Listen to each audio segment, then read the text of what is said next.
You will hear an interview with a novelist called Greg Field. For questions 24 to 30, choose the best answer, A, B, or C. You now have 1 minute to look at part 4. My guest today is the novelist Greg Field. Greg, you started writing quite young. Were you into books and reading as a kid? Well, funnily enough, my parents were always on at me to read. They couldn't understand why I didn't like it much.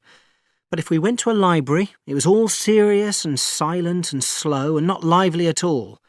One summer, though, I was in my grandma's sitting room and she had this whole pile of books, which she let me play with because I liked the covers. And I started leafing through, and then maybe reading a word or two, and then a page, and then that was it. And what about at school?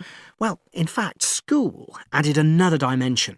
We'd got school books, of course, history books and maths books that we'd work through, though I much preferred finding out about stuff online. But there was one particular teacher we had, who at the end of every day would get out a book, maybe poems or a story, and read them to us.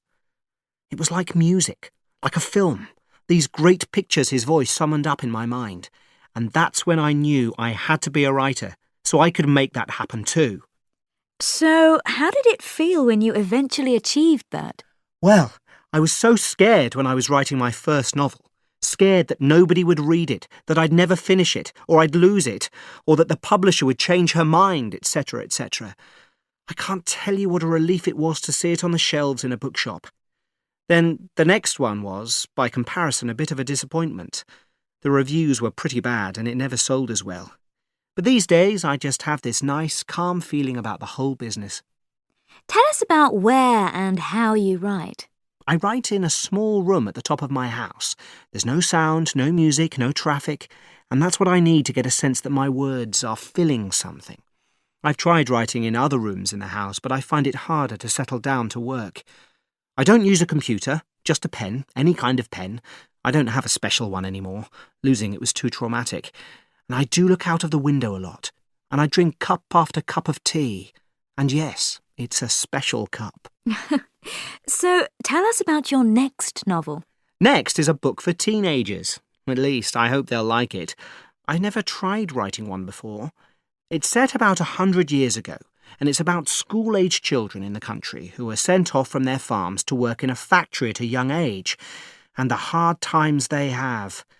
Like all my historical novels, it has a serious message, but there are lighter moments too.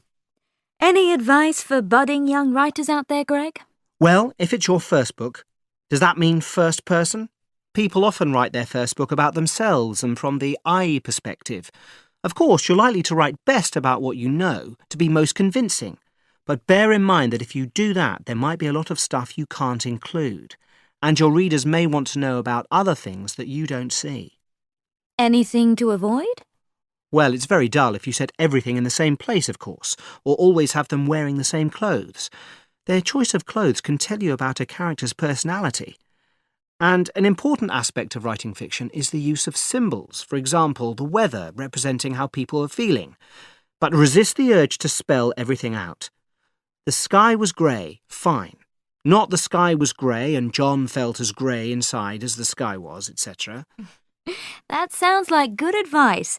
Thanks, Greg.